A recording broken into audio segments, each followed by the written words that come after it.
laawol kisal ko laawol peewal e ɓantal.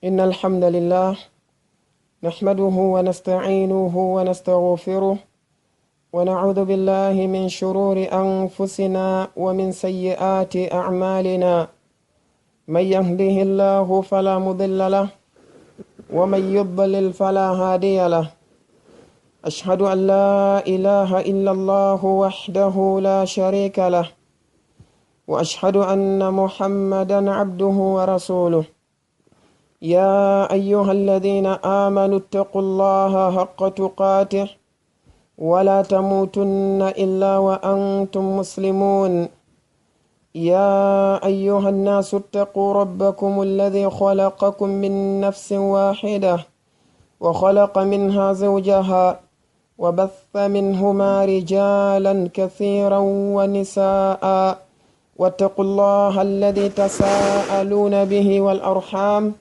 إن الله كان عليكم رقيبا يا أيها الذين آمنوا اتقوا الله وقولوا قولا سديدا يصلح لكم أعمالكم ويغفر لكم ذنوبكم ومن يطع الله ورسوله فقد فاز فوزا عظيما أما بعد فإن أصدق الحديث كتاب الله وخير الهدي هدي محمد صلى الله عليه وآله وسلم وشر الأمور محدثاتها فإن كل محدثة بدعة وكل بدعة ضلالة وكل ضلالة في النار ثم أما بعد إخوة الأعزاء مستمعي الأكارم أحييكم بأحسن التحية وبأطيب التحية التي شرع الله تبارك وتعالى بيننا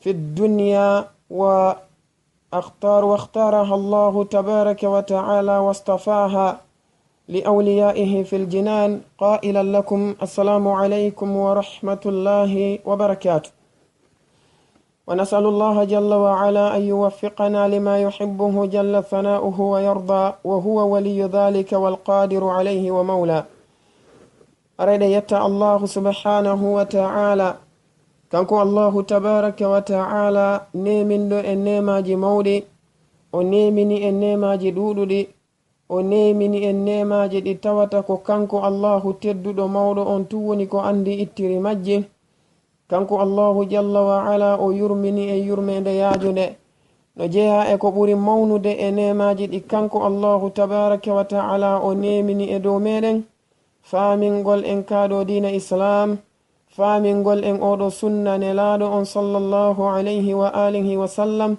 mo tawata ko kanko woni laawol kisal oɗo ɓiɗɗo adam areɗen jarnamo kanko allahu e dow dendagal nemaji makko ɗin e dow meɗen kadhalika ɗen seedo wonde reweteɗo e gonga ala handuɗo e dewal ngal foddi e maggal sina kanko allahu tabaraka wa ta'ala hiɗen seedo kadi wonde nelaɗo on muhammadun sallallahu alayhi wa alihi wa sallam ɓeɗo ko nelaɓe immorɓe ka allahu tabaraka wa ta'ala ko ɓe jiyaɓe makko kanko allahu jalla wa ala en torike mo kanko allahu on hiɗen toromo kadi yo ɓeydu mantore nden e dow maɓɓe e jam on e kisal ngal e dow dendagal sahabaɓe maɓɓe ɓen e kala artuɗo ɓawo maɓɓe no tinno wakkilo o eto o nyentina oɗo sunna maɓɓe ha nyalande dargal ara yeeso ɗum hiɗen salmodira ngoɗo salminago islam go allahu tabaraka wa ta'ala shar'i nani en hakkundaji meɗe wonde yen salmodir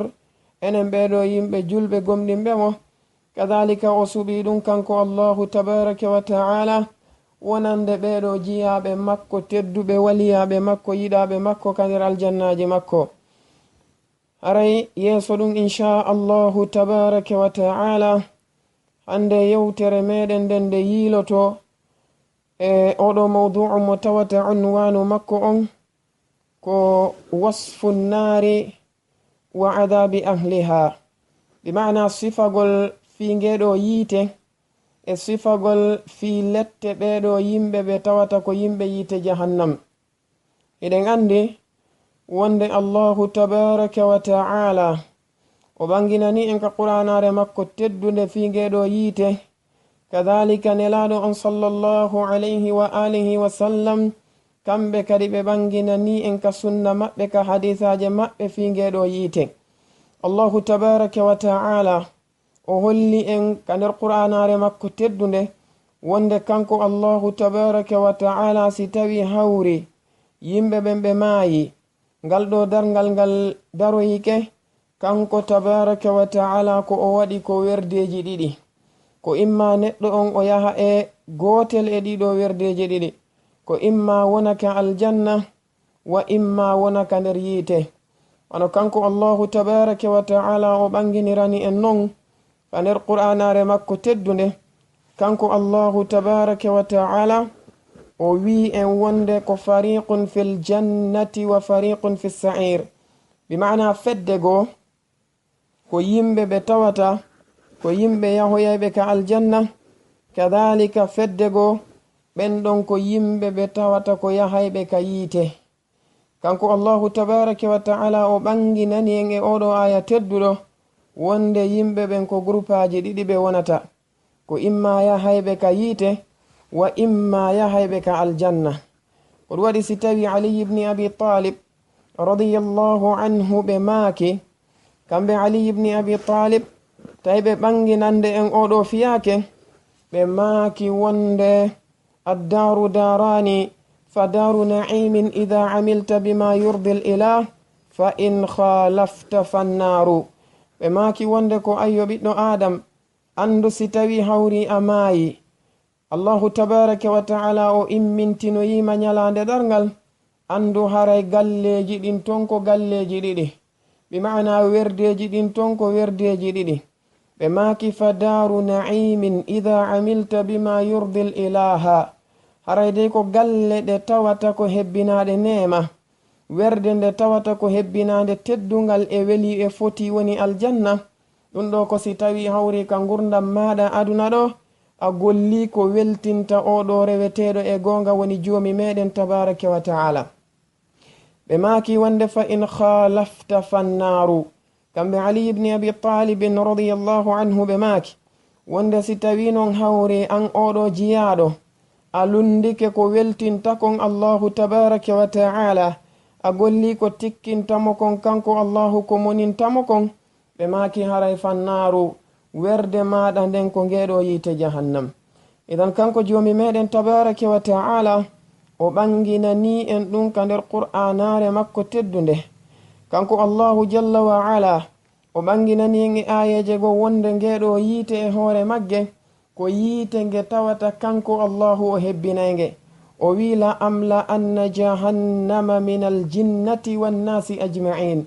o wi kanko Allahu o wondi wonde pellet o hebbinoyay ngeɗo yiite jahannam immorde e yimɓe kañumma e jinna ɓe tawata ko yedduɓe mo ko saliɓe mo ɓen ajma'ina ɓe dendangal maɓɓe.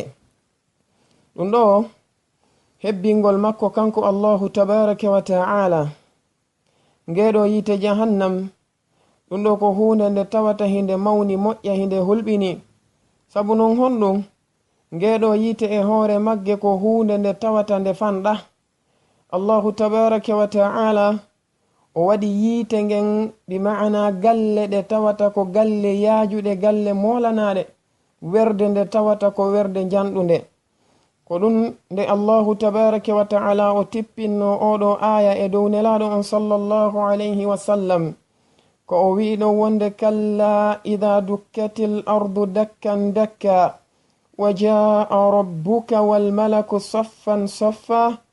o wi'i waji'a yawma idhin bi jahannam yawma idhin yatadhakkaru al insanu wa anna lahu dhikra. Abdullah ibn Mas'ud radiyallahu anhu ari hadise maɓɓe mo imamu Muslim ɓe filli ka sahihu maɓɓe wonde ɓa oɗo aya o tippike waji'a yawma idhin bi jahannam, wonde nden nyande ngeɗo yiite jahannama nge addoyte. sahabaɓen ɓe landi nelaɗo alayhi salatu wassalam ɓe maaki kayfa yu'ta bi jahannama yawma alqiyamati ya rasulallah, ko ono yo nelaɓe Allahu ko honno ngeɗo yiite jahannama nge addiroyte nyalande darngal joomi me wi'i nge addoyte. nelaɗo alayhi salatu wassalamu ɓe maaki yu'ta bi jahannama yawma alqiyamati laha 70,000 zimamin maa kulli zimamin 70,000 malakin yajurrunaha.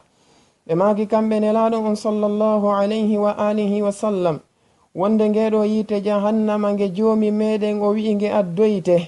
ɓe maaki ngeɗo si tawi no addoyede nden nyanden taway hinge mari jolokoje guluji 70.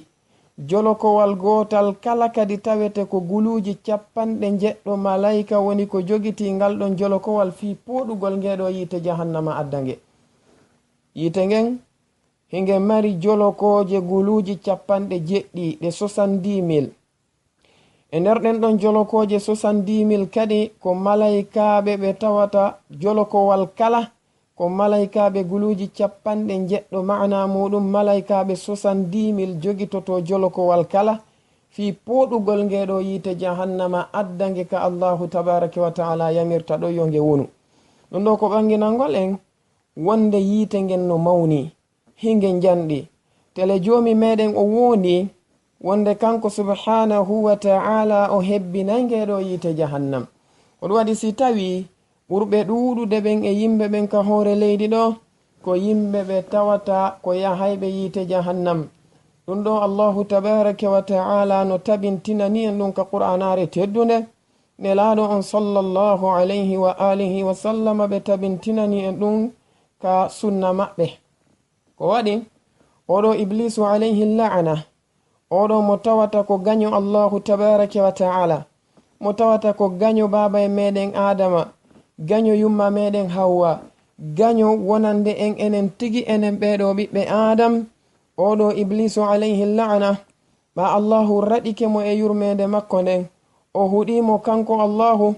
iblisa darino wondi wonde ko pellet o majjinay ko ɓuri ɗuɗude e jiyaɓe allahu tabaraka wa ta'ala ɓen ɓe yaadoya yite jahannam. dare moƴƴa kanko allahu tabaraka wa ta'ala o ɓanginani en ɗum ka qur'an wonde iblisu darino wi'i kanko allahu tabaraka wa ta'ala o wi'imo fabima aghwaytani la aq'udanna lahum sirataka almustaqim thumma la atiyannahum min bayni aydihim wa min khalfihim wa an aymanihim wa an shama'ilihim wala tajidu aktharahum shakirin.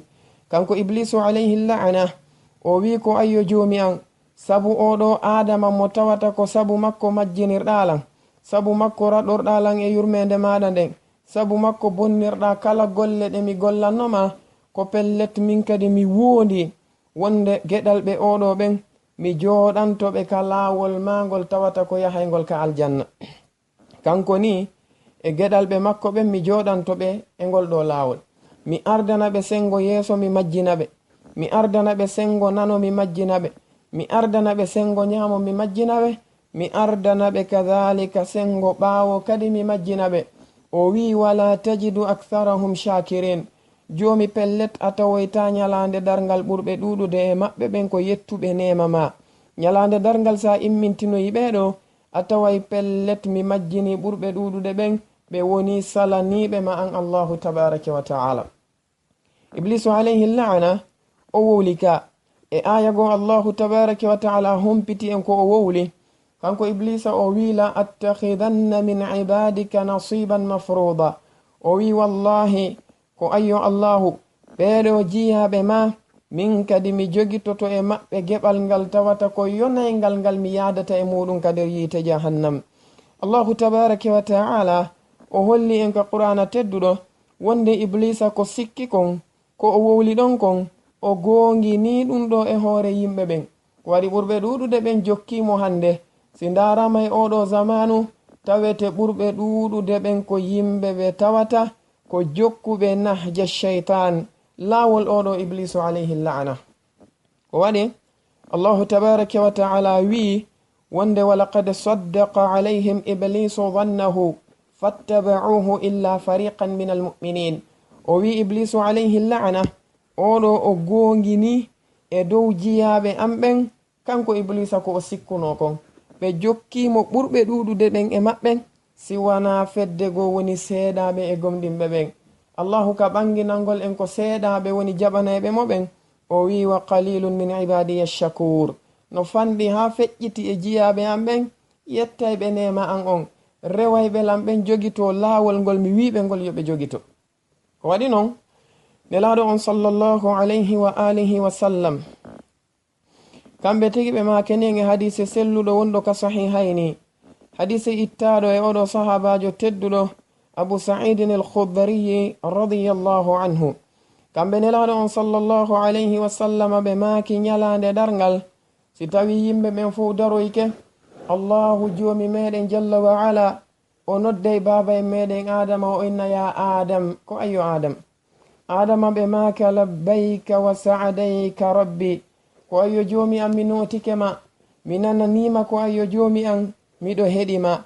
allahu tabaraka wa taala wiya baben meɗen adama ib'ath ba'tha an-nar, adama imminiɓe ɗo yahayɓe ka yite jahannam. adama ɓe lando allahu tabaraka wa taala ɓe maka kam ya rabbi, ko jelo mi imminta ko ayyo joomi an.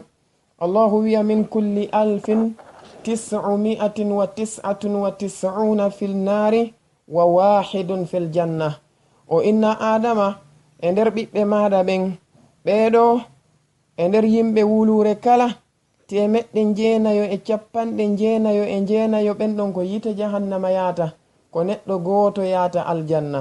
ɓe mana e nder 1000 personnes e nder ɓiɓɓe adama ɓen ɓe fop maɓɓe noneji ɗin fof allahu wi 999 personnes ɓeɗo ko yite jahannama ɓe yata, ko neɗɗo goto pet woni ko yata ka aljanna. se ndari oɗo hadith ko hadith mo tawata muttafaqun ala sihhatihi, ko waɗi noon ko hadise yaltinaɗo ka sahihul bukhari e ka sahihu muslim. idan haray no hanani goto kala e meɗen yo eto hattirde etagol fi yo o wawu kanko oɗo neɗɗanke rentagol e fiyake ngeɗo yite jahannam. ko waɗi noon jomi meɗen tabaraka wa taala o rentini en fi magge, o wi wonde wa anzartukum naran talazza, o wi pellet min jomi mon dey mi jertiniri on, mi hulɓini on yite nge tawata ko yite dulbowe.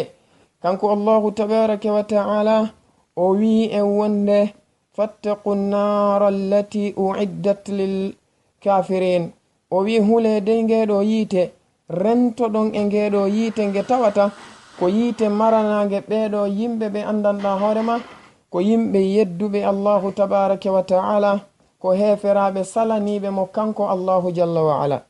idan haray ngeɗo yite e hoore muɗum ko wonɗen siforde fi magge ko fiyo goto kala e meɗen ndaru hattirde ndarugol o anda wonde pellet ndeɗo ko werde nde tawata nde moƴƴana ɓiɗɗo adam. ko ɗum jomi mi wi fi ngeɗo yite, o wi wonde wa bi'sal masir, ngeɗo yite jahannama nge boni ruttorde oɗo ɓiɗɗo adama, nge boni werde wonande oɗo ɓiɗɗo adam. ngeɗo yite jahannam ko yite nge tawata ko wodange fewnɗo tigi e hoore muɗum. nini ka wuruɗen ɗo allahu tabaraka wa taala kanko o tagino yite ngen, o tagino aljanna on, ɗum ɗo no wooda. ko waɗi ko ɗum ɗo woni finde ahli sunnati wal jama'a, ko ɓe fiɓi ko wonde ngeɗo yite jahannama hinge wooda nge taganoma, hiɓe fiɓi wonde oɗo aljanna no wooda o taganoma. ɗum ɗo no janta e defte ahli sunnati wal jama'a ɗe tawata ko defte aqida, defte ɗuɗuɗe no jeeya e muɗum. ndeɗo deftere teddunde nde imam ibnu kathir ɓe waɗi rahimahullah inde wiye annihayatu fil fitani wal malahimi libni kathirin rahimahullah. ɓe janti ka mujallad ɗimmo ndeɗo deftere kamɓe imam ibnu kathir ɓe maki aljannatu wannaru mawjudatani al'an mu'addatani li ashabihima kama nataqa bidhalika alquran وتواترت بذلك الأخبار عن رسول الله صلى الله عليه وآله وسلم. وهذا اعتقاد أهل السنة والجماعة المتمسكين بالعروة الوثقى وهي السنة المثلى إلى قيام الساعة. بماكي كم بإمام ابن كثير رحمه الله wonde yite jahannama ngen kañum may aljanna on ɗiɗo hiɗi woda nini finde meɗen nden ko jogiti ko wonde yiite ngen e aljanna on no woda fe on ɗo. ɗiɗo noon ko ɗiɗiɗi ɗi tawata allahu tabaraka wa taala no heɓili ɗiɗi ɗiɗin no wonande yimɓe majji on. ɗum ɗo qur'anare teddude nden no janti ɗum. kadhalika sunna nelaɗo alayhi salatu wassalam woni habaruji ittaɗi e maɓɓe ɗin ɗiɗo kadi no janti ɗum ɗo no sellini. ko ɗum woni finde ahlusunnati wal jamaa. ɓe tawata ko jogitiɓe ngol ɗo ɓoggol ngol tawata ko tiɗugol ɓoggol ngol firtotako. ko ɗum woni ngol ɗo laawol ngol tawata ko laawol fewugol ngol ha ngal ɗo dargal ngal daro. ɗum waɗi si tawi imamu safarini e hoore maɓɓe rahimahullah ka deftere maɓɓe aqidatu safariniya heɓe janti fiyake ɓe mana kañum oɗo aljanna e ngeɗo yiite. ɗiɗo ko piiji ɗi tawata hiɗi wooda fewon ɗo, kadhalika ko duumotoɗi kadi luttayɗi few ko ɗi andanɗa hoore ma ɗi lannata. ko waɗi allahu tabaraka wa taala ka nder qur'anare makko teddunde o wi'i en wattaqu nnara allati uiddat lilkafirin. wo hule ngeɗo yiite rentoɗon e magge nge tawata nge maranama ɓeɗo heferaɓe. wi'ugol makko kanko allahu uiddat lilkafirina ɗo no holli wonde déjà kange yiite ngen nge taganoma, kange yiite ngen hinge mara hinge heɓilana ɓeɗo yimɓe ɓe tawata ko yimɓe bimana ɓeɗo yedduɓe heferaɓe. wakadhalika no tabiti kadi ka sahihaini ka sahihu al-bukhari e ka sahihu muslim ko itta en elaɗo on sallallahu alayhi wa sallam ko ɓe jantanto en al-isra wal mi'raj, bimana kamɓe nelaɗo on ko ɓe royrakon e ko ɓe ƴawnakon ka kammu wonde nden ñanden ɓe yi'uno aljanna on, kadhalika ɓe yi'uno ngeɗo yiite jahannam. no ari hadise selluɗo mo imamu al-bukhari ɓe filli ka sahihu maɓɓe ittaɗo imrana ibni husaynin radiyallahu anhu ɓe maki nelaɗo allahu on sallallahu alayhi wa sallama ɓe maki ittala'tu fil jannati fara'aytu akthara ahliha al-fuqara wattala'tu fi nnari fara'aytu akthara ahliha an-nisa. oɗo hadith imo itta e sahabaɓe ɗuɗuɓe no jeeya e maɓɓe. oɗo sahabajo tedduɗo woni abu hurairata radiyallahu anhu, no jeeya e maɓɓe kadhalika abdullahi ibni abbasin radiyallahu anhuma. nelaɗon ɓe maki sallallahu alayhi wa sallam wonde dey kamɓe ɓe ƴellitiki e aljanna on ɓe hollama mo ɓe yi'imo ɓe tawi ko ɓuri ɗuɗude pilasi nder ton werde nder ton ko yimɓe waasiɗuɓe ɓe tawata allahu wasiniɓe ka aduna ɗo e hoore ngal basal ɗon ɓe duumiki e dewal makko kanko allahu tabaraka wa taala. kadhalika ɓe maki ɓe ƴellitiki e ngeɗo yiite jahannam ɓe hollama nge ɓe tawi ɓeɗo yimɓe ɓe tawata ko maranaɓe werde ton ko ɓuri ɗuɗude e maɓɓe ko ɓeɗo sonnaɓe. idan oɗo kadi hadisu holli e wonde ngeɗo yiite hinge wooda fewonɗo tigi e hoore muɗum. no ari hadise selluɗo kadi mo imam muslim filli ittaɗo e abu hurairata radiyallahu anhu kamɓe abu hurayra ɓe maki kunna ma'a rasulillahi sallallahu alayhi wa sallam id sami'a wajbatan. nde kamɓe nelaɗo on sallallahu alayhi wa sallam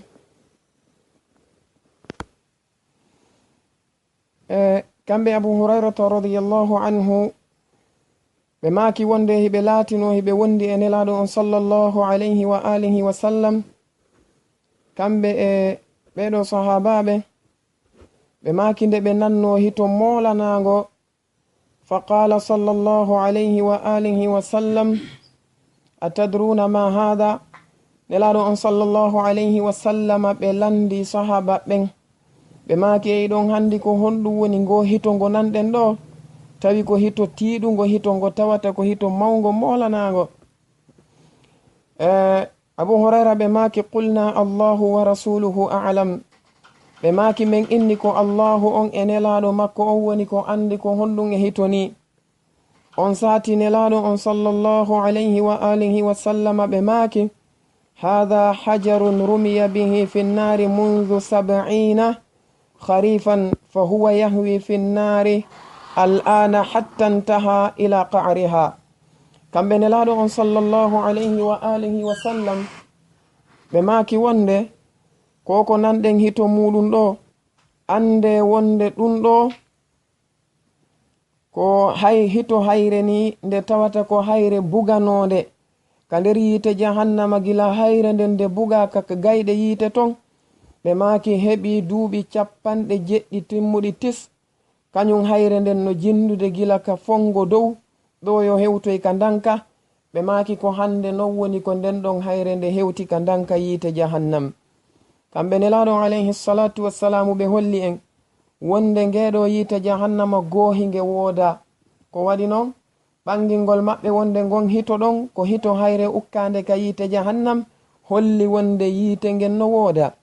kadhalika ɓe ɓanginani en e oɗo hadise selluɗo wonde yiite ngen e hoore muɗum no luggi moƴƴa ko waɗi si tawi hayre bugama e ngayka kañum hayre nde waɗi duuɓi 70 si wawi hewtoyde ka ndanka e ngayka ɗum no holla wonde kanɗon ngayka no luggi moƴƴa. idan ɗum ɗo no holla en wonde kañum ngeɗo yiite jahannam ko yiite nge tawata fiyake magge no mawni neɗɗo no hani rentade hattirde rentagol. ko wana non woniri allahu tabaraka wa ta'ala o holli en wonde annasu yamurruna ala jisri jahannam wonde yimɓe ɓen si aroyama ñalande ɗargal aslan ɓe dendagal maɓɓe ɓe reway ka hoore sirate woni ngal ɗo kolewal ngal tawata ko fawetengal ka hoore yiite jahannam. allahu tabaraka wa ta'ala o wi en ka qur'anare makko teddunde wonde wa in minkum illa wariduha kana ala rabbika hatman maqdiya thumma nunajji alladhina ittaqaw wa nadharu adh-dhalimina fiha jithiya. kanko allahu tabaraka wa ta'ala o wi wa in minkum illa wariduha ande wonde ala e moɗon hay e goto illa wariduha oɗo ma'ana wirdu fandaɗo ɗo on karmokoɓe tafsiruɓe no lurri ma'ana muɗum wono abdullah ibni abbasin radiyallahu anhuma ɓe maaki wonde ma'ana alwirdu ko addukhul ɓe maaki idan illa wariduha ɓe maaki kullu barrin wa kullu fajirin ko yadkhuluna annara fatakunu nnaru ala albarri bardan wa salaman kama kanat ala ibrahima. kamɓe abdullah ibni abbasin ɓe maaki wonde ala neɗɗo hay e gooto siwana kanko on ɗon neɗɗanke foti ko o moƴƴo walla ko o bonɗo siwana kanko on neɗɗo ɗon o naato yayka nder yiite jahannama fi lumbugol. joni noon kange yiite nge nge laatanto ɓeɗo yimɓe ɓe tawata ko moƴƴuɓe ɓen ɓuuɓol e kisal ɓe lumba ɓe yahaka aljanna wana nge woniranno noon annabi ibrahima ka gurdan aduna ɗo. karmokoɓe go ɓe maaki wonde ko fanda e wirdu on ɗo wona imam mujahid rahimahullahu jalla wa ala kamɓe ɓe maaki wonde ma'ana wirdu on ɗo ko ɗum woni almururu ala sirat bi mana rewgol e hoore sirat. ɓe maaki allahu ko fandi wa in minkum illa wariduha ay wa in minkum illa wa yamurru alayha ala e moɗon hay e goto siwana o reway e hoore oɗo sirat. allahu wi kana ala rabbika hatman maqdiya ɗum ɗo noon laatike wonde pellet jomi meɗen tabaraka wa ta'ala o waɗi ɗum ɗo ko hunde nde o tentini ka makko kanko allahu o ñaawi o wi thumma nunajji alladhina ittaqaw yeeso ɗum men danda ɓeɗo hulnoɓe men ka aduna ɓe feƴƴa e jam wa nadharu adh-dhalimina fiha jithiya o wi men acca ɓeɗo yimɓe toñuɓe ɗon tawa ko ɓe jicciɓe hoore koppi maɓɓe ɗin ko ɓe halkiɓe on ɗon alhaali. kanko tabaraka wa ta'ala o ɓanginani en fiyake ɗum ɗo ɗen andi noon oɗo sirate e hoore muɗum ɗum ɗo ko kolewal ngal tawata ko aafetengal ka hoore yiite jahannam tawa yiite ngen no fata ley tawa yiite ngen e hoore mum hinge sonka ley ngal ɗo kolewal no fawa ɗon. oɗo karmokojo tedduɗo jeyaɗo e karmokoɓe tabi'inaɓe woni sa'id ibn al-musayyib rahimahullah ɓe maaki balagani anna as-sirata ɓe maaki adaqqu min ash-sha'ri wa ahla min as-sayfi ɓe maaki min hewtilan de khabar wonde oɗo sirate afoyteɗo ka hoore yiite jahannam mo allahu tabaraka wa ta'ala o wi wonde jiya ɓen fuu ko rewayɓe e hoore ɗum ɗon kamɓe sa'id ibn al-musayyib ɓe maaki ko ɓe wumpiti kon ko wonde ngal ɗon kolewal hingal sewi ɓuri leɓol yiitere ɓiɗɗo adama ko wana non woniri ngal ɗon kolewal kadi ko kolewal welngal ɓuri kaafa si tawi welnama hattirde welnegol joni noon ko ɗon woni ko yimɓe ɓe rewata e hoore konko faaɗi ɗon ko sewi ɗon ɓuri leeɓol tawi noon pellet e hino jahannama no fatude sengo ley ɗon. ɗum waɗi si joomi ɓe wi ko daɗata ɗo wonde ñanden ko oɗo neɗɗo mo tata ko hulɗo allahu tabaraka wa ta'ala. joni noon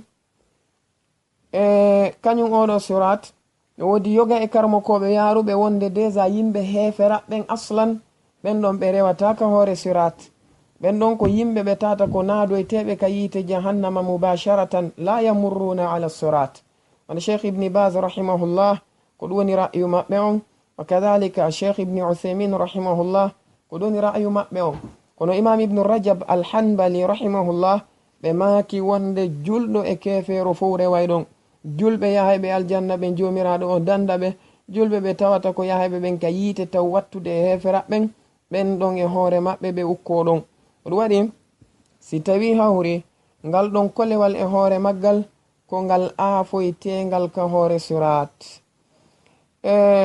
no jeeya e sifaji ngeɗo yiite jahannama e hoore muɗum, mawnugol kange ngeɗo yiite jahannam bi ma'ana no jantorɗen non nanen wonugol magge kange yiite ngen hinge mawni ay idamu hajmin naari wa shiddatu harriha, mawnugol yaajugol magge kange yiite ngen e luggugol magge e sattugol kadi e tiidugol ngulendi e lakkere ko woni konka nder yiite.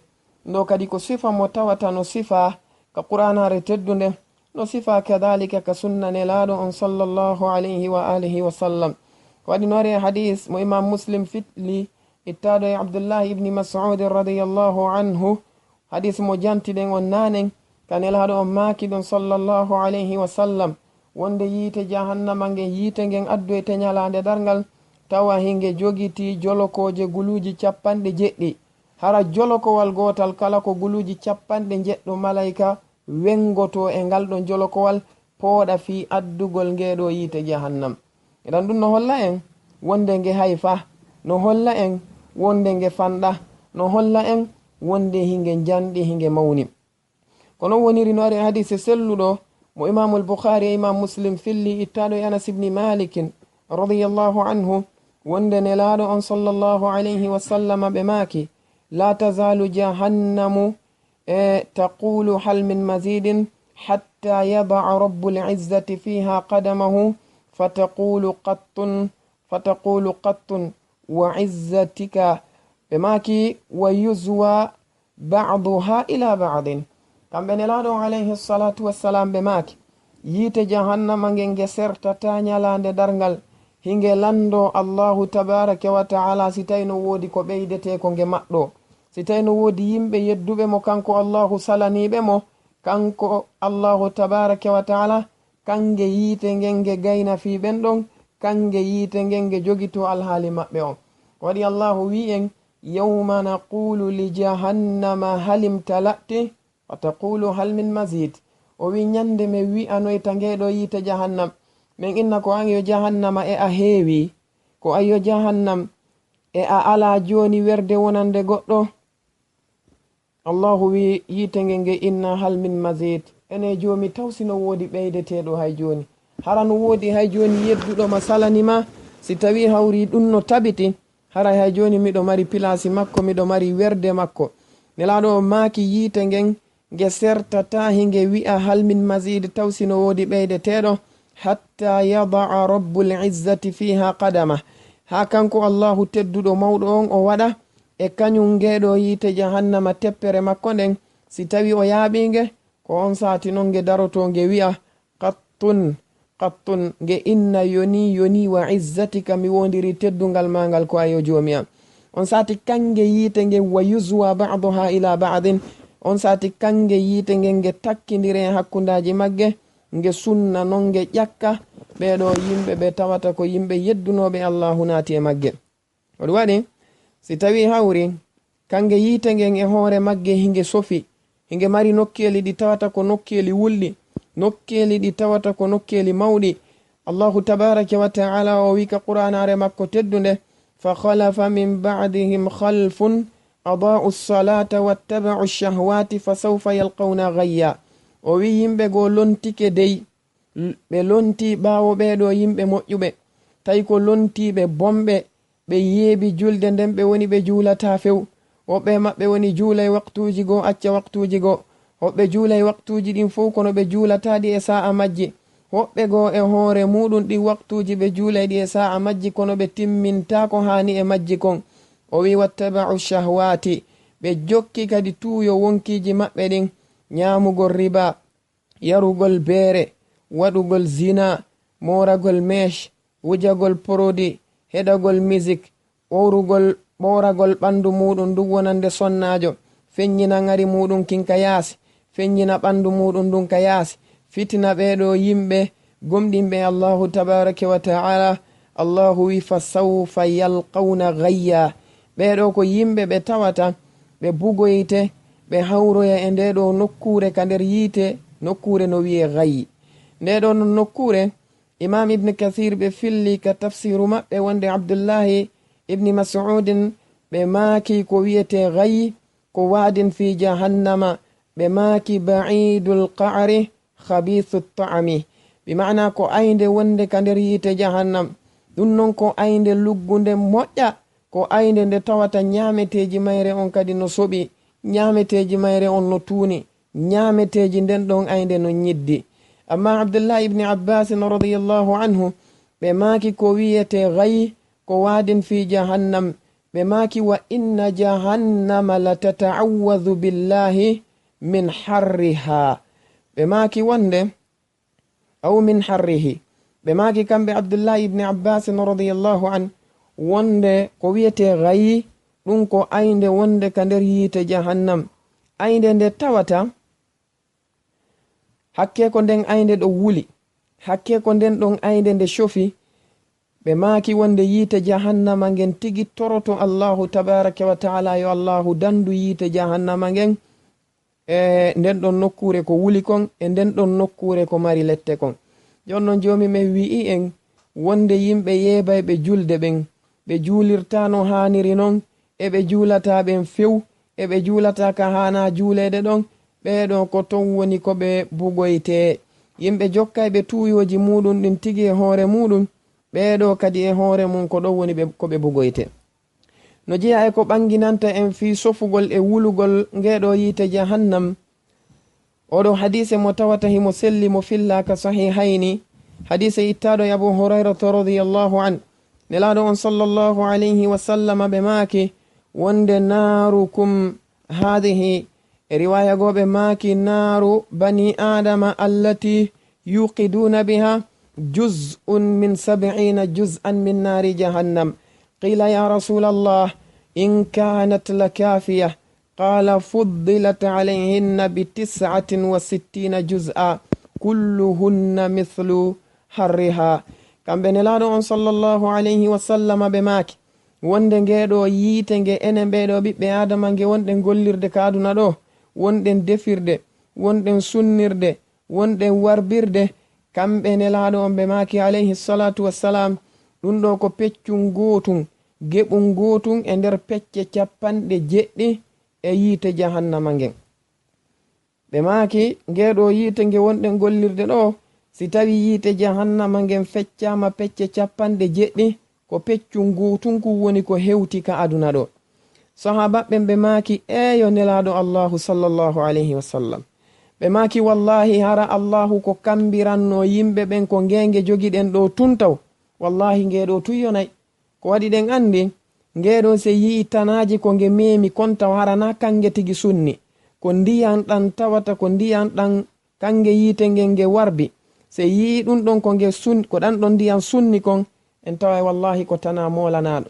kadhalika kange ngeɗo yiite e hoore magge wurere nde yiite nge memi, si nde wurere takkike e goɗɗo sunnimo, ɗum ɗo ko tana molanaɗo.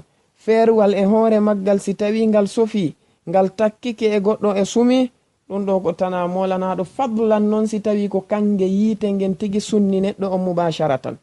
joni noon tawi kadi wona ngeɗo dey allahu mari ka yiite jahannam, bal ko wa ngeɗo laaɓiji 69 ko waɗi nelaɗon ɓe maaki fuddilat alayhinna ngeɗo yiite nge tawata ko yiite jahannama ngen ngeɗo nge ɓurnama e dow nge yiite nge jogiɗen ɗo bi ma'ana geɓe 69 timmuɗe tis ɓe maki tawi kadi geɓal kala no fota wa ngeɗo yiite ko nge jogiti kon e wulugol.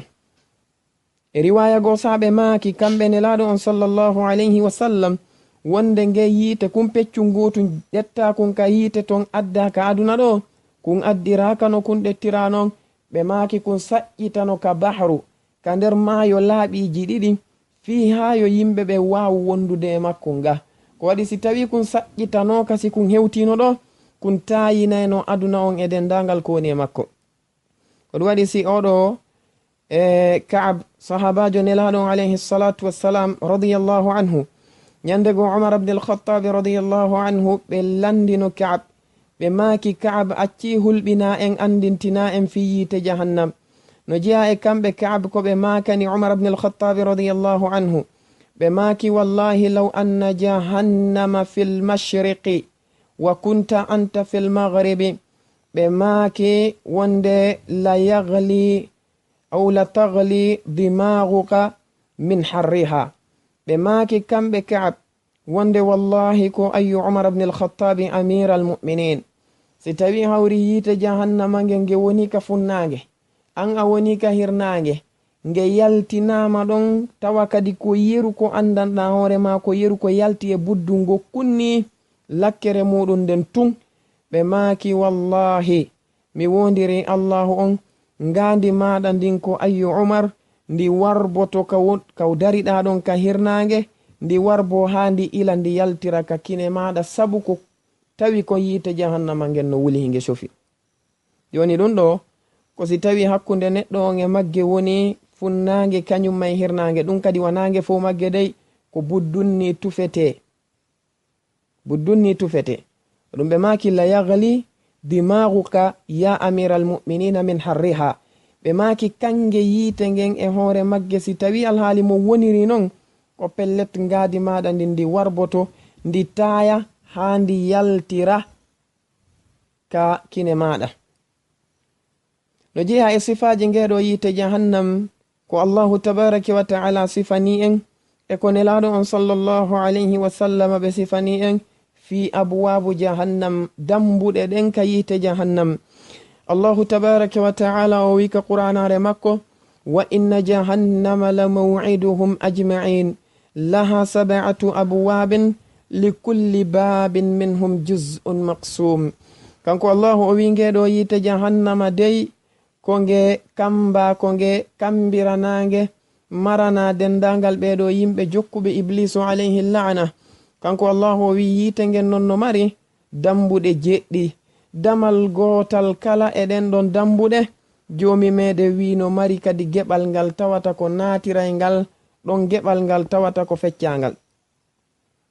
kanko subhanahu wa ta'ala wana imam ibn kathir ɓe makiri non ka tafsiru maɓɓe wonde akhbara allahu ta'ala anna li jahannama 7 abwabin. kanko allahu tabaraka wa ta'ala o humpiti en wonde yiite jahannama ngen no mari 7 abwab. akhbara allahu ta'ala anna li jahannama 7 abwabin yiite jahannama ngen no jogiti dambuɗe ɗe tawata ko dambuɗe jeɗɗi. joni noon kanko subhanahu wa ta'ala o wi en li kulli babin minhum juz'un maqsum.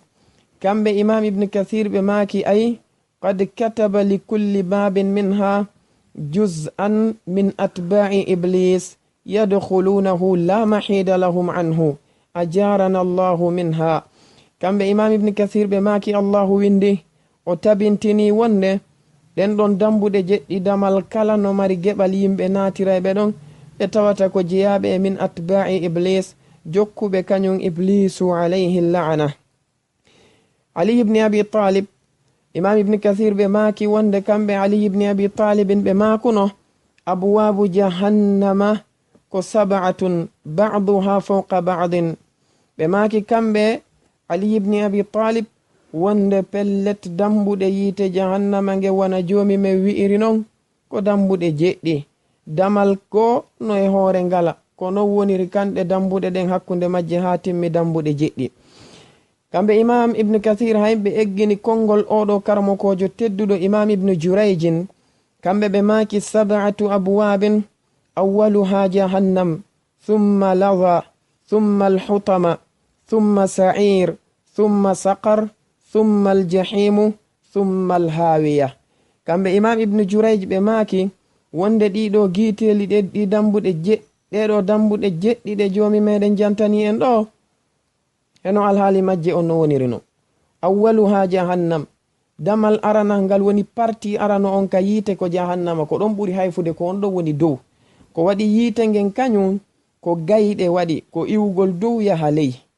jon non aranum ɗum parti arano on ɓurɗo hayfude on awwaluha jahannam. summa si iwiɗon non parti ɗimmo on ko laza, ngeɗo yiite wiyetenge laza. summa alhutama, parti tammo on woni ngeɗo yiite wiyetenge alhutama. summa sa'ir, parti nayabo on woni yiite wiyetengen sa'ir. summa yeeso ɗum jowabo on saqara, yiite wiyetengen saqar. summa yeeso ɗum jeegabo on aljahimu wiyetenge ngen jahim. ɓe maki summa yeeso ɗum jeɗɗaɓe ɓurge sofude ngen, ɓurge wulde ngen woni ka dankaley, ɗum woni alhawiyatu, ngeɗo yiite nge tawata ko wiyetenge hawiya.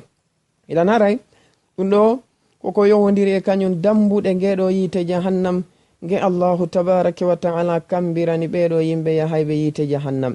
no jeeya e sifaji kadi ɗi tawata ko ɗi ɓanginana ɗen fi ngeɗo yiite, woni fiyake ɓeɗo ɓe tawata ko aynayɓe yiite ngen, malaikaɓe ɓe tawata ko halfinaɓe aynugol ngeɗo yiite, woni khazanatu jahannam. allahu tabaraka wa taala o wi wonde ya ayyuha alladina amanu qu anfusakum wa ahlikum nara waquduha annasu walhijaratu alayha malaikatun ghiladun shidad la ya'suna allaha ma amarahum wa yaf'aluna ma yu'marun. yomi men noddi en ɗo o wi ko onon yo gomɗinɓe, dande wonkiji moɗon ɗin, dandon kadi wonkiji ɓengureji moɗon ɗin ngeɗo yiite jahannam, nge tawata ko huɓɓitirtenge yimɓe kañumma e kaaƴe. oɓe wi ko kaaƴe sanamu, oɓe wi ko kaaƴe bi mana condi yiite e condi kure, bi mana karamo koɓe go maaki wonde ko yimɓe ɓe tawata ɓerɗe maɓɓe ɗen no yoriri wa kaaƴe. allahu wi alayha, no e dow ngen ɗo yiite bi mana no aynige, malaikatun, malaikaɓe ɓe tawata ghiladun, ko malaikaɓe tiiɗuɓe, bi mana malaikaɓe sattuɓe ɓerɗe moƴƴa ñaaɗuɓe, ɓe ala yurmede. shidadun, tiiɗuɓe marɓe doole kadi moƴƴa. o wi la ya'suna allaha ma amarahum, ɓe yeddata jomi maɓɓe ko yamiriɓe kon, wa yaf'aluna, ɓe waɗa ma yu'maruna, ko ɓe yamira kon. imam ibn kathir ɓe eggini ka tafsiru maɓɓe kaɓe sharhata oɗo aya konngol oɗo karmokojo tedduɗo imamu ikrima. ɓe maki wonde idha wasala awwalu ahli nnari ila nnar wajadu ala albabi 400,000 min khazanati jahannam sudun wujuhuhum kalihatun anyabuhum qad naza'a allahu min qulubihim arrahmat laysa fi qalbi wahidin minhum mithqalu dharratin min arrahmati law tuyyira at-tayru min mankibi ahadihim latara shahrayn qabla an yablugha mankibahu al-akhar. kamɓe nelaɗo on sallallahu alayhi wa sallam ɓawo ɓe yottinande en oɗo aya tedduɗo mo jomi meɗen tabaraka wa ta'ala tippini ɗo fiyake ɓeɗo malaikaɓe aynuɓe ngeɗo yiite. oɗo karmokojo tedduɗo imamu ikrima ka sharhugol maɓɓe oɗo aya mo nelaɗo o yottinani en immorde ka jomi maɓɓe, ɓe maki wonde ɓeɗo yimɓe aranɓe atotoɓe yawde ka yiite jahannam, si tawi hawri ɓe addama ɓe soggama ha ɓe hewti ka dambugal yiite, ɓe taway ka dambugal ɗon malaikaɓe ɓe tawata ko malaikaɓe bi mana guluji 40 woni 40,000 malaikaɓe ɓe tawata ko dariɓe ɗon. e afwan, malaikaɓe ɓe tawata ko malaikaɓe guluji 100 woni malaikaɓe 400,000 taway ɓenɗon no dari ka dambugal aranal, ka dambuɗe yiite ɗon. ɓeɗo non malaikaɓe e hoore muɗum ko malaikaɓe ɓe tawata geece maɓɓe ɗen ko geece ɗe andanɗa hoore maɗe ɓawli moƴƴa hiɗe niɓɓiti. kadhalika hiɓe mari ñiiƴe kadi ɗe tawata ko ñiiƴe saafiɗe. malaikaɓe ɓe andanɗa hoore maɗa heɓe woni malaikaɓe juutuɓe peɗali, malaikaɓe ñaaɗuɓe moƴƴa, kanuɓe mbaadi. ɓe maaki ɓenɗon non allahu itti ko wiyete yurmede kon e ɓerɗe maɓɓe ɗen few. alaka nder ɓernde goɗɗo e maɓɓe yeru gabbun zarra ko innete yurmede. ɓe ala yurmede ka ɓerɗe maɓɓe few. ɓe maaki hakke ko ɓen malaikaɓe janɗi kon si tawi sondu imminama yo ndu wiiru, iwgol ka walbo malaikajo goto, walbo ñamo ngon ara e walbo nano ngon, ɓe maaki sondu ndu wiiray lebbi ɗiɗi timmuɗi tis gila ka walbo arano, si kayru sondu ndun ndu wawa hewtoyde ka walbo makko ɗimmo. hollugol wonde hiɓe janɗi, hiɓe tiiɗi ko ɓen ɗon allahu tabaraka wa taala halfini ngeɗo yiite. oɗo waɗi si o ɓanginani en wonde neɗɗo siyetike ha o naati ton haray wonaji allahu wi kullama aradu an yahruju minha uidu fiha. tuma kala nde yimɓe ɓen dogi ɓe ari ha ka dambuɗe ɓe faala yaltude, ɓe tawa ɓeɗo malaikaɓe ka dambuɗe, ɓeɗo malaikaɓe ɓe piyaɓe, ɓe raɗitoɓe kadi ka nder tumbo yiite jahannam. no jeeya kadi e sifaji ɗin e hoore muɗum, sifaji ɗi jantana ɗen ɗin fifiyake ngeɗo yiite jahannam. aje saamu ahlinnari woni ɓalli ɓeɗo yimɓe naatayɓe yiite jahannam. bi ma'ana si tawi ɓe fokkiti naatoygol yiite ko façon honɗum e mbaadi e ɓandu woni ko allahu tabaraka wa taala waɗantaɓe.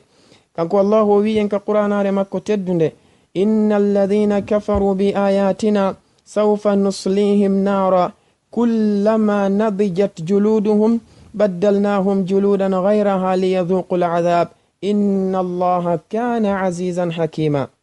o wi wonde pellet ɓeɗo yimɓe yedduɓe ayeje makko ɗen kanko allahu, ɓe sali laawol makko ngol kanko allahu, o wi sawfa nuslihim nara, ɓe meɗen saatiɓe naadoyde ka yiite jahannam. o wi kullama nadijat juluduhum, tuma kala nde guri maɓɓe ɗin ɓendi, yiite ngen sunni ɗum ha sumi, yiite ngen warbi ɗum ha fati, yiite ngen ɓendini ɗum ha ɓendi, allahu wi baddalnahum, mi wattitanayɓe juludan guri goo kadi ɓalli goo gayraha ko wona ɗin ɗon ɓalli fi honɗum liyadhuqu l'adab, fiyoɓe meeɗuɗeɗo lette. ko waɗi ko ɓe luttayɓe meeɗugol lette ɗen ɗe ɗuytatake koyoɗe ɓeyde. jomi men wi o wi'anoyayɓe nden ñanden fadhuqu falan nazidakum illa adaba, meeɗe hande lette ɗen men ɓeydanta on siwana lette, ko wiyete lette kon on ɗuytantake ɗum hande. no wari hadis mo imamu tirmidhi ɓe filli ka sunanu maɓɓe, cheikhul albani ɓe sellinimo ka sahihu tirmidhi, hadise ittaɗo abi hurairata radiyallahu an, nelaɗo meɗen on sallallahu alayhi wa sallam ɓe maaki, inna ghilada jildi lkafiri 42 dhira'a wa inna dirsahu mithlu uhudin wa inna majlisahu min jahannama kama bayna makkata wal madinati. kamɓe nelaɗo on sallallahu alayhi wa sallam ɓe maaki neɗɗo yahowo yiite jahannam, oɗo geddo simonadeɗe ka yiite jahannam guri ko allahu waɗantamo kon, tawete tekkende ginɗon guri tun ko gi tekki kon, tekkende maggi on ko yeru sogone 42, sogone 42 woni 42 kude, ko ɗum ɗon wonata tekkende guri makko gisi o naade yiite jahannam. ɓe maaki ñiire makko wotere nden hakke ko o janɗinte kon, ñiire makko wotere tawayno fotawa fello uhudi ngon mawnude. ɓe maaki jonde makko nden bi ma'ana no o janɗiri non, kanko neɗɗon si o waway joɗade nokkure ka wawata joɗade ɗon, ka jahannama waway fotude hakkunde makka e madina. hollugol en wonde neɗɗo naadeteɗo yiite jahannam ko neɗɗo mo tawata ko janɗinteɗo moƴƴa ko waɗi yiite ngen no mawni. si tawi hawri ko sifa no wonirɗen ɗo ni, neɗɗo on o hewtay tu woni o taya fi makko ɓutta. kono madama ko ma o lette yiite ngen no mawni, ko o wayleteɗo e ndiɗo mbaadi o artire mbaadigo wanoɓe makirani en ɗo ni. no jeeya e sifaji kadi ɗi tawata ko ɗi jantana ɗen fifiyake ngeɗo yiite jahannam, ta'amu ahli nnar, ñamete ko ɓeɗo yimɓe yiite ko ɓe ñamoyta kon. allahu wi en ka qur'anare makko teddunde, فليس له اليوم هاهنا حميم ولا طعام إلا من غسلين لا يأكله إلا الخاطئون. kanko allahu jalla wa ala o wi wonde oɗo neɗɗo yedduɗo nden ñande ñalande dargal o heɓata giɗo, o heɓata nden ñanden giɗo, kadhalika o heɓata ñamete nden ñanden siwana ghislin. allahu wi oɗo ghislin ñamata ɗum ɗo siwana ɓeɗo yimɓe ɓe tawata ko wopuɓe lawol ngol. imamu qatada ɓe maki ko wiyete ghislin ko sharru ta'ami ahli nnar, bimana ko ñamete yimɓe yiite ɓurɗo bonde on. abdullahi ibni abbasin kamɓe ɓe maki ko wiyete ghislin ko ƴiƴan e mbordi e lakkere ko yaltata kon e tebbeli maɓɓe ɗin si tawi yiite ngen sunniɓe, ko ɗum ɗo e hoore muɗum woni ko ɓe ñamata. e aya go kanko allahu o wi en wonde laysa lahum ta'amun illa min dari la yusminu wala yughni min ju'. o wi ɓeɗo yimɓe yiite ɓe ala ñamete ka nder yiite ton siwana ko wiyete dari. oɗo dari ibn abbas ɓe maki ko shajarun min nar, ko leggal wongal ka yiite. karmo koɓe tafsir ɓen ɓe maki oɗo dari ka gurdan aduna ɗo ko leggal ngal tawata ko ɓiɓɓe maggal on no mari bulle. leggal ngal si neɗɗo on ñami ɓiɓɓe ɓen feƴƴata ka dande ko ɗon saggata, kanko neɗɗo on o ɗeɗɗo. ko ɗum waɗi hay ngeloba si maɗɗike ɗum ɗon ka aduna ɗo, ngeloba mban ɗeɗɗoto ko makamba ngeloba mban mba bore si tawi fiyake mabba on wawete nafitorede, sina ɗum bawonay ɗon ha mba maya. allahu wi wonde yimɓe yiite ɓen non ko ɓe ñamoyayɓe immorde e sifangal ɗon leggal tawale ko wongal ka yiite, leggal margal bulle. o wi la yusminu, ɗum ɗo fayinta bimana janɗinta ɓandu, wala yughni min ju'in, ɗum kadi duncanta hay goto e maɓɓe immorde e heege ngen. e aya go o wi inna ladayna ankalan wa jahima wa ta'aman dha ghussatin wa adhaban alima. kanko allahu o wi menen ndeyno ka amen ko yagginirte moƴƴa ɓeɗo yimɓe yedduɓe salaniɓe men e yiite nge tawata kadi ko huɓɓange. o wi wa ta'aman e ñamete mo tawata dha ghussatin, ko ñamete mo andanɗa hoore maɗa ko arayɗo ha daro ka dande neɗɗo. ibn abbasin ɓe maki wonde yanshubu fil halqi fala yadkhulu wala yakhruj, wonde on ɗo ñamete aray woni ha sagga ka dande neɗɗo on, tippotako yaltata kadi, hewtoytaka reedu, ƴawitataka honduko, ko ɗon neɗɗo o wonta himo ɗeɗɗi e on ɗon alhaali sabu ñamugol makko oɗo ñamete. jomi men o ɓanginani en kadi ñametego e ñameteji ɓeɗo yimɓe yiite. o wi thumma innakum ayyuha dalluna almukadhibun la akiluna min shajarin min zaqumin famali'una minha albutun fasharibuna alayhi min alhamim fasharibuna shurba alhimi hadha nuzuluhum yawma ddin. kanko allahu o wi yeeso ɗum ko onon yo yimɓe majjuɓe, yimɓe salinoɓe laawol qur'ana e sunna, lundiɓe nelaɗo alayhi salatu wassalamu jokki ko faala, fenni kadi kala ko wi'a ko yo gongine yo gomɗine. allahu wi ko pellet mi wondi onon o ñamoyay e leggal wiyetengal zaqum. ngal ɗo leggal wiyetengal zaqum ko leggal ngal tawata nelaɗo on sallallahu alayhi wa alihi wa sallam ari e hadise maɓɓe mo tawata imam ahmad no fillimo. cheikhul albani rahimahullahu hiɓe sellini mo kanko hadise on ka sahihul jami', hadise ittaɗo ibne abbasin radiyallahu an. nelaɗon ɓe maki alayhi salatu wassalam law anna qatratan qutirat min azzaqumi fi l ardi la amarrat ala ahli dunya ma'ishatahum fa kayfa biman huwa ta'amuhu wa laysa lahu ta'amun ghayruhu. kamɓe nelaɗo on sallallahu alayhi wa sallam ɓe maki ko wiyeteɗo zaqum, si tawi ɗum ɗo ɓiɗama toɓɓere wotere pet sinti ka hoore leydi ɗo, ɗum ɗo bonnay ngureji leydi ndindi dendangal mayre. kala leggal fuɗaynongal ɗo fimaggal bonay, leydi ndin fuɗintinta hay e hunde. joni noon sabanede makko taɓi ko nden ɗon toɓɓere no jogiti ko wiyete bi ma'ana tana molanaɗo e lorra molanaɗo. joni noon ɓe maki ko honno wonata fiyake neɗɗo mo tawata ko ɗum ɗo woni ñamete makko on. ɓe ñama oɗo zaqum no mari tooke, sintika leydi toɓɓere wotere tawi bonnay leydi ndindi fuu mayri si ɗum waɗi jon non ko honno oɗo ñamay ɗum ɗo. allahu le wi ñamugol maɓɓe zakkumu wana mettagol tundey o wi famali'una min halbutun ko ɓe hebbinayɓe kadi deedi maɓɓe ɗin oɗo zakkum. si ɓe gayni ñamude ɗen ɗon tooke ha gasi ko on ɗum kadi watte. allahu tabaraka wa taala o wi fasharibuna alayhi min alhamimi ko ɓe yarata e hoore ɗum kadi ko ndiyam ɗam tawata ko hattuɗam fatude ka yiite jahannam.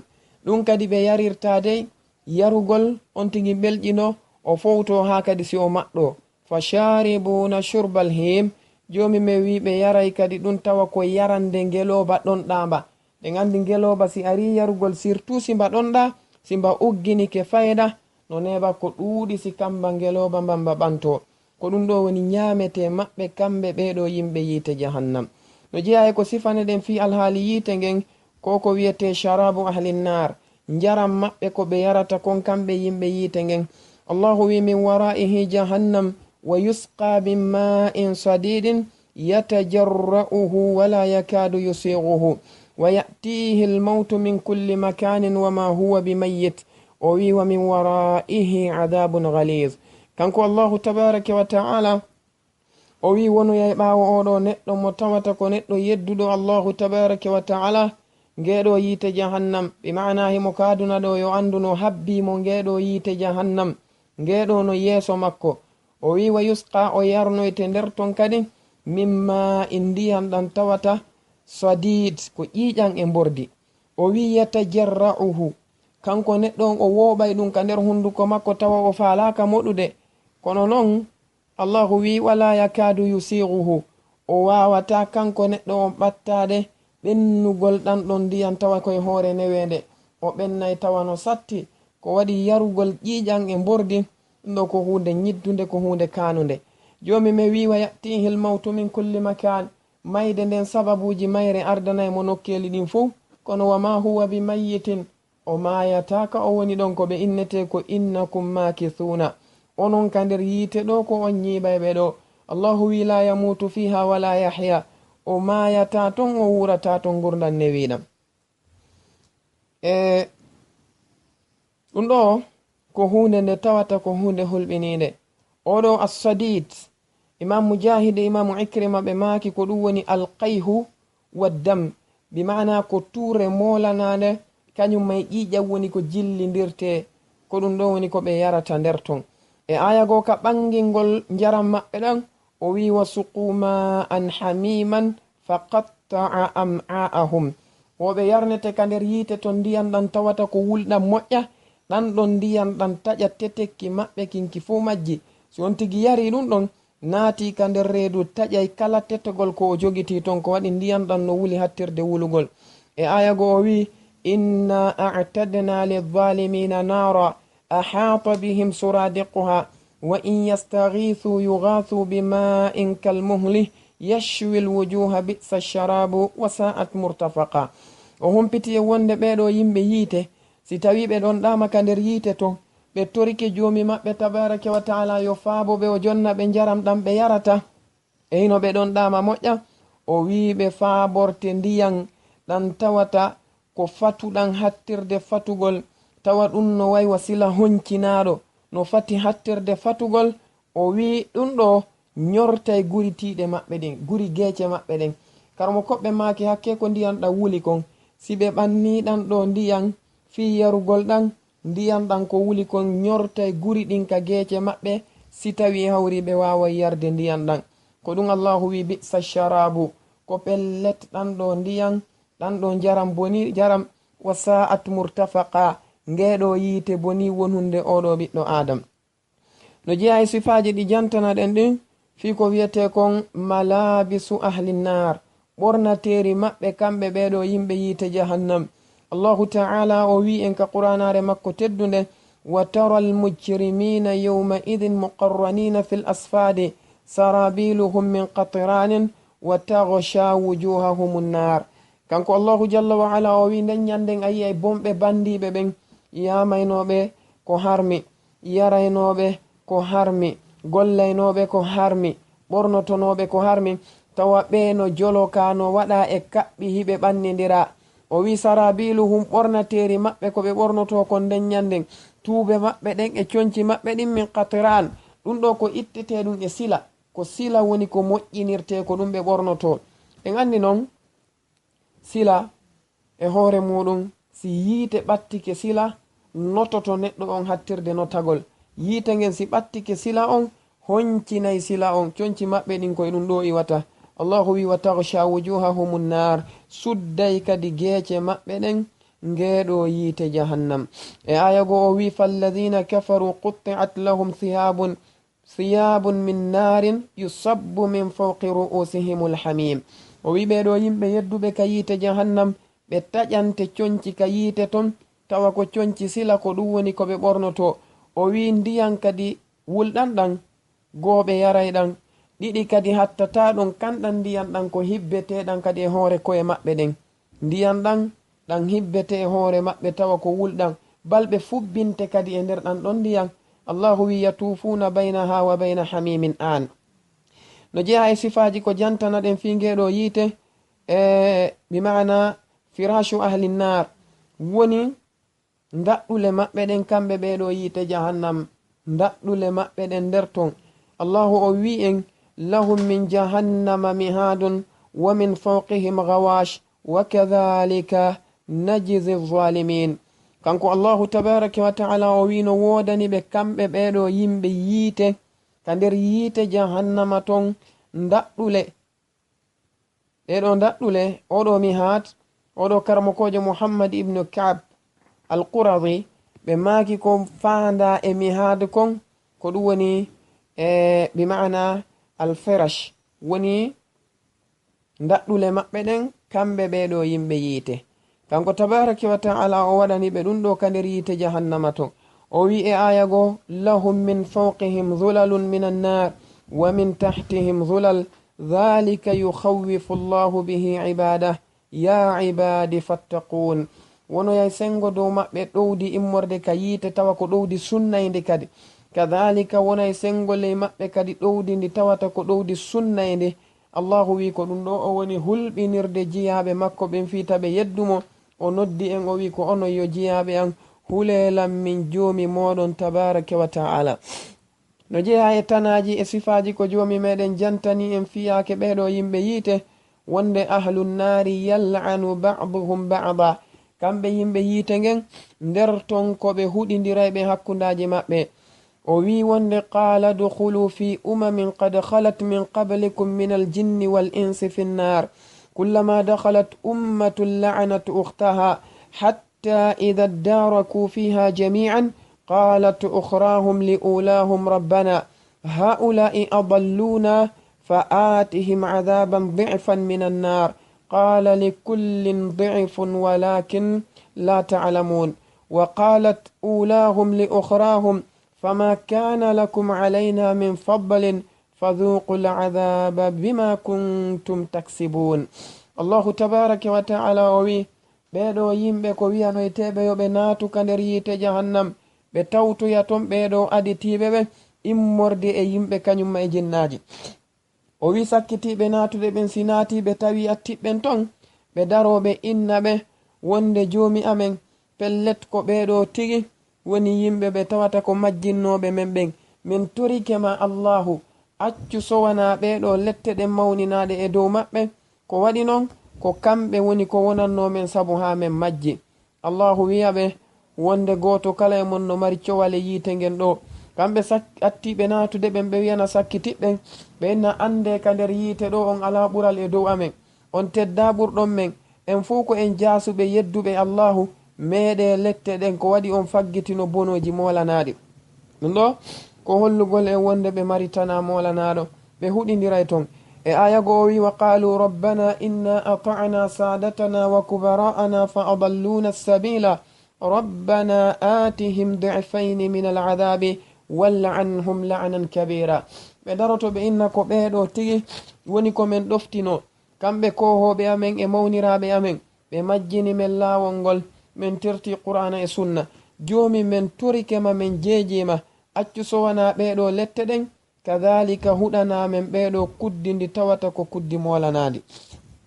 no jeeya e kañum sifaji ngeɗo yite jahannam buka'u wa sirahu ahli nnar, wullandu kañumma e sonkandu molanandu e haacango ɓeɗo yimɓe yite jahannam. allahu wi wa hum yastarihuna fiha ربنا أخرجنا نعمل صالحا غير الذي كنا نعمل أولم نعمركم ما يتذكر فيه من تذكر وجاءكم النذير فذوقوا فما للظالمين من نصير. الله ويبينو صنكي بهاتي كندريت جهنم لتدن كمونكم بإنكو أيو جومي أمين accu yaltina men kande yiite sime yalti men gollito e golleji moƴƴiɗi men accunoɗin. allahu wiyaɓe emen wurnano on yeru ko goto kala e moɗon wawata wajitade o hula jomi makko duuɓi hewuɗi sali ɗon ɗum ari on kadi wajotoɗo yedduɗon mo. allahu wiyaɓe meɗe ɗeɗo lette ko waɗi on ala ballo hay e goto hande.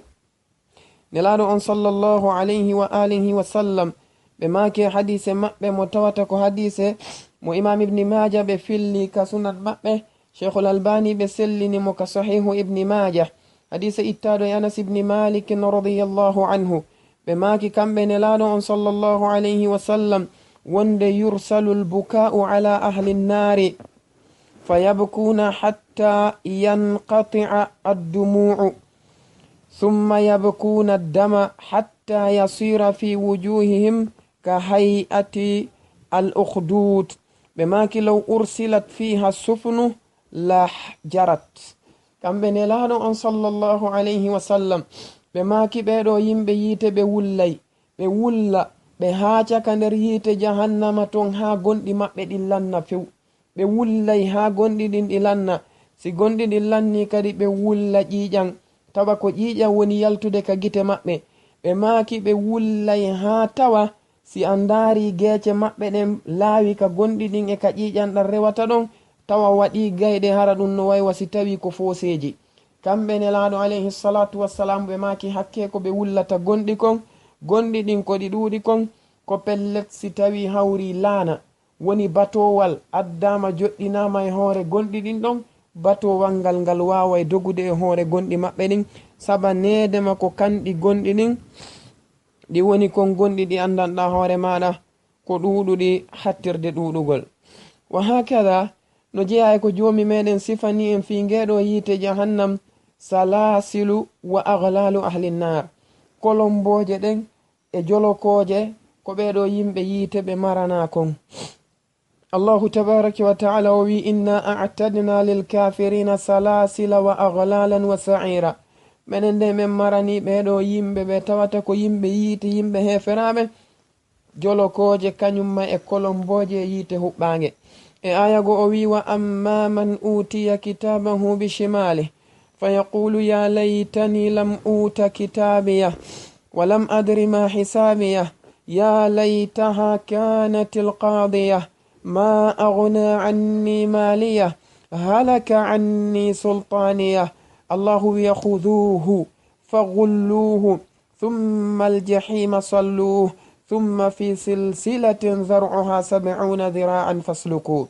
kanko allahu o wi wonde kala oɗo neɗɗo mo tawata o jonnitirama bindi golleji makko ɗin ka sengo nano o daroto inna eɓe hananino lan harami jonnitaka ɗi bindi an ɗo mi falaka ɗum modi hanino yo ɗan ɗon gurdan ɗan timmu few hanino harami hettali hasbore anden. kanko oɗo neɗɗo o daro o wiya wonde jaka jawdi komi moɓuno ka aduna kon nafalilan ma aghna anni maliya. o daro o wiya halaka anni sultaniya, bima'ana nguɗo laamu ngu tawata mi laaminoke ka aduna nguɗo halkila. allahu wi'a khuduhu faghulluhu, o wi'ana malaika ɓen imme nangon oɗo neɗɗo jolo kommo. imam ibni jarir ɓe maki terle malaikaɓe temeɗɗe immoto yaha nangugol oɗo neɗɗo. allahu wi'a thumma aljahima sallu, yeeso ɗum e nder ngeɗo yiite jahannam yaheɓi ma'ana naado yommo e nder magge. o wi thumma fi silsilatin dhar'uha 70 dhira'an faslukuhu. kanko allahu o inna ndaron jolokowal ngal tawata ko juutungal marngal sogone capanɗe jeɗɗi addolngal ɗon jolokowal ukkon e makko. oɗo faslu kuhu ibne abbas ɓe maaki jolokowal ngal ko ɗettetengal ngal naadire ka duburi makko, ngal yaltinire ka hunduko makko, jolokowal ngal taare e makko. wona jomi me wi'iri non wonde oɗo neɗɗo yiite ko neɗɗo nangitirteɗo teppe muɗum ɗen kañumma e juburu makko num fa yu'khadhu bin nawasi wal aqdam. teppe ɗen e juburu ndu moɓidirte o haɓɓe ha gasa non si o buge yiite jahannam. ɗum kadi ko jolokowal wulngal ibne abbasin ɓe maaki si ngal yaltinama ka aduna ɗo ngal tayinay kala ko woni ka nder aduna ɗo e hoore muɗum. joni noon ngeɗo yiite e hoore magge no jeeya ko sifana ɗen taw ka andingol en hinge mawni kadi fiyake oɗo neɗɗo ɓurɗo hayfude lette e nateɓe ɓen fo adna ahli nnari adaban. wari hadis selluɗo wonɗo ka sahihu muslim ittaɗo ibni abbasin radiallahu an nelaɗon alayhi salatu wassalamu ɓe maaki ahwanu ahli nnari adaban abu talibin wa huwa munta'ilun bina'alayni yaghli minhuma dimaguhu. ɓe maaki kamɓe nelaɗo on sallllahu alayhi wasallam wonde ko ɓuri hayfude e yimɓe yiite ɓen fof lette ko abou talib. kanko ko paɗe yiite woni ko o ɓorna.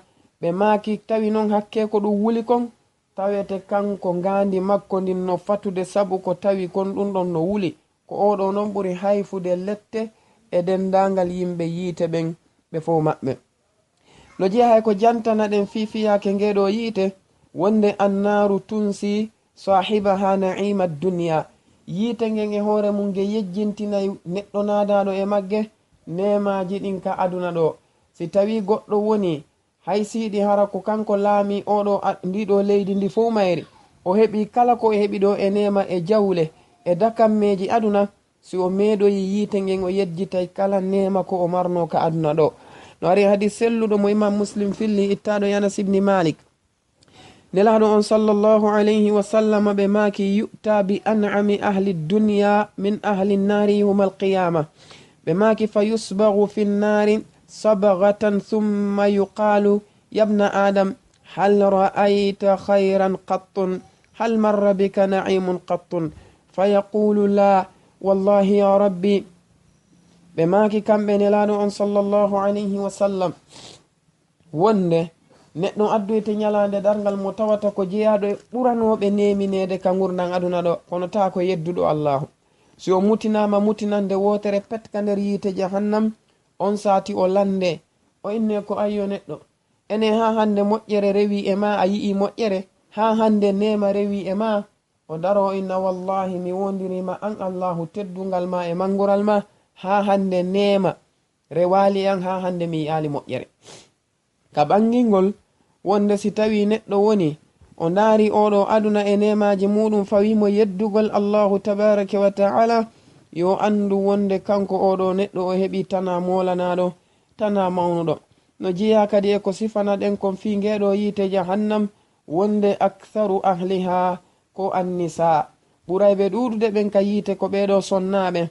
no ari hadise selluɗo wonɗo ka sahihul bukhari ittaɗo imran ibni husain mo jantiɗen fimum ka arande lawol nelaɗo maki alayhi salatu wassalam ɓe ndaari yiite ngen ɓe tawi ko ɓura maranede place ka nder yiite ton ko kañum ɓeɗo sonnaɓe. tawi ɗum ko sabu honɗum ɓanelaɗo landama alayhi salatu wassalam ko sabu honɗum waɗi ɗum ɓe makani sonnaɓen tukfirna la'na wa takfurna bil ashira. hiɗon ɗuuɗi huɗugol onon sonnaɓe ɓen kadhalika hiɗon ɗuuɗi yeddugol kadi nema moƴƴere ko moodi mo waɗani on kon. si o moƴƴike e moɗon e nder hitande nden nde fo mayre walla dumunne ɗuɗuɗo gurdanɗan fo o bonike e moɗon nde wotere pet o wi'ay wonde ha hande o yi'ali moƴƴere e makko kanko oɗo neɗɗo. no jeeya e sifaji ɗin ko jantana ɗen kon fiyake ngeɗo yiite jahannam ɗum woni honɗum mo sakkitorten e muɗum on walla mo tawata ko wonowo e hikkodirowo e sakkitoro on woni khutbatu iblis fi ahli nnar. oɗo khutma mo iblisu alayhi la'na o waɗanoyta ɓeɗo yimɓe yiite. si tawi yimɓe ɓe naati aljanna yimɓe yiite ngen kadi naati yiite iblisa daroto o fewta yeeso yimɓe ɓen karamo koɓɓe maaki wo o waɗanoyte gangunal mimbaru mo tawata ko moƴƴiniraɗo yiite o ƴawa e hoore oɗo mimbar o daro o wowla. allahu wi wa qala alcheytanu lamma qudiya al amru inna allaha wa'adakum wa'da alhaqi wa wa'adtukum fa akhlaftukum wama kana li alaykum min sultanin وما كان لي عليكم من سلطان إلا أن دعوتكم فاستجبتم لي فلا تلوموني ولوموا أنفسكم ما أنا بمصرخكم وما أنتم بمصرخية إني كفرت بما أشركتموني من قبل إن الظالمين لهم عذاب أليم. oɗo iblis ko oɗo khutba makko woni ko o jaɓɓoroyto ɓeɗo yimɓe yiite. kanko iblisa o daro o inna allahu on foduno on fodore gonga, wo si o ɗoftike mo o naday on aljanna, si o yeddimo o naday o yiite, o fodi on so maayi o immintinay on, o ñaawa on o yoɓa on joddi golleji moɗon. iblisa wiyaɓe min noon mi fodi on mi tultini fodore nden, komi fodi on ko woni fenade. o wi annon noon hari min mi ala doole e dow hay goto e moɗon. bi ma'ana goɗɗo fokkitali juulugol mi sakkimo mi inni a yata, goɗɗo wonali ka suudu mum mi ari mi daasimo mi inni yaw amugol, goɗɗo ɓornaki hijabu mi ɓortimo ɗum ɗo, goɗɗo wonali neɗɗo mo tawata ko jokkuɗo sunna acciti waare makko nden o tentini conci makko ɗi, mi ari mi ɓori waare makko nden ma mi daasimo conci ɗin. goɗɗo wonali neɗɗo mo andanɗa hoorema ko neɗɗo deesiduɗo fokkiti jangugol, mi sakkimo mi inni o yaata. o wi illa an da'awtukum, sina mi noddu on tum fastajabtum li, notiɗolla. o wiyaɓe fala talumuni, ta goɗɗo e mon felan nde nder ɗo hande, walumu anfusakum, fele wonkiji moɗon ɗin, ko waɗi ko onon jokki mi yedduɗo joomi moɗon mi forsa on. ma ana mi wonali noon bi musrihikum, faabotoɗo on hande, wama antum bi musrihiya, onon kadi on wonali faabotoɓe lan ɗo hande. inni min kafartu mi yeddi bima ashraktumuni min qabl, koko laatinoɗon ɗon kafidanmi e allahu tabaraka wa ta'ala ka aduna. wi on min kadi miɗo wawi yanñude arsike, miɗo wawi faabade goɗɗo, miɗo wawi mo dekkinne, miɗo wawi mo okkude hijabu, min mi yeddi ɗum. ko waɗi noon fiɓugol mon ɗum ɗon ko finde fenande yankore, ko allahu tun hertori ɗin ɗon piiji. kanko tun wawi faabade, kanko tun wawi yanñude arsike, kanko tun wawi dekkinde goɗɗo. inna dhalimina, o wi pellet ɓeɗo yimɓe ɓe tawata ko toñuɓe, lahum no wodani ɓe adabun alim, lette ɗe tawata ko lette musuɗe hattirde musugol. aray oɗo sifa sakkitoro mo tawata ko sifa mo sakkitoɗeten jantade on fingeɗo yite jahannama e yimɓe muɗum, ko wonde kange yite jahannama ngen lette magge on ko dumotoɗum adabun naari.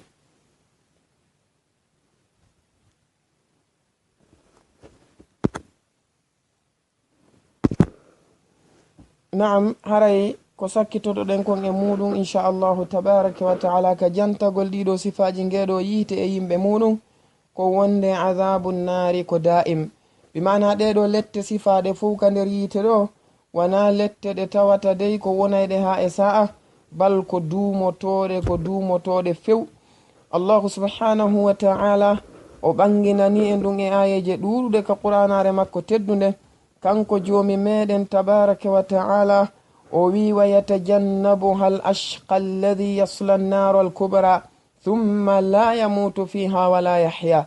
wonde bi ma'ana oɗo neɗɗo mo tawata ko malkisaɗo natoyowo ngeɗo yiite mawge, oɗo si wajama o woɗɗitoto waaju, o nanata waaju. si o wiyama shirkangol allahu no harmi, o nanata ɗum o woɗɗitoto. si o innama yarugol beere no harmi, o nanata ɗum o woɗɗito. si o innama ɓoragol sonnajo ka yaasi no harmi, o nanata ɗum o woɗɗito. si o wiyama tokkugol goɗɗum ka sukundu makko meeshi e ko nandi e mum e hippagol perik no harmi, o nanata ɗum o woɗɗito. kadhalika si o wiyama yuppugol tuuba makko mban o gorko e hoore muɗum e waɗugol jolokoje ka daaɗe makko e fembagol pelette no harmi, wa yatajannabu ha o woɗɗito ɗum. allahu wi o natoyano yiitagel la yamutu fiha wala yahya, o mayata ton, o wuratale kadi gurdan ne wiɗan lette ɗen ko dumotoɗe e makko. e aya go o wi walladina kafaru lahum naru jahannama la yuqda alayhim fayamutu wala yukhaffafu anhum min adabiha kadhalika najzi kulla kafur. o wi ɓeɗo yimɓe ɓe tawata ko yimɓe heferaɓe no wodani ɓe ngeɗo yiite jahannam, ɓe waratake nder ton sakko ɓe maaya, ɓe ñawatake e dow maɓɓe mayde sakko ɓe maaya. O wi wala yukhaffafu anhum min adabiha, kadhalika hayfintake kadi e maɓɓe lette yiite ngen ko ni ɓe luttirta ka nder yiite. Lette ɗen ñande fini weeti wo, lette ɗen e hoore muɗum koyeɗe mawnu e maɓɓe. oɗum nelano on sallallahu alayhi wa sallam ɓe banginani e hadise selluɗo mo imam ahmad filli ka musnad maɓɓe ittaɗo e abu saidin al-khudri radiyallahu an. cheikhul albani no sellinimo ka sahihul jami'. nelaɗo on maaki alayhi salatu wassalam wonde ahlu nnari alladhina hum ahluha fa innahum la yamutuna fiha wala yuhyawna. ɓe maaki ɓeɗo yimɓe yiite jahannam, ɓe tawata ko natoyayɓe nder ton. kamɓe ɓeɗo yimɓe yiite ko yimɓe ɓe tawata ko ɓe luttayɓe ka nder yiite, ɓe mayata nder ton, kadhalika ɓe wurata kadi nder ton. gurdan ɗan tawata ko gurdan newiɗan. aray ngeɗo yiite koko jantiɗen e magge ɗo no mawni moƴƴa, no hanani goto kala e meɗe yo wakkilo o rento e magge hattirde rentagol.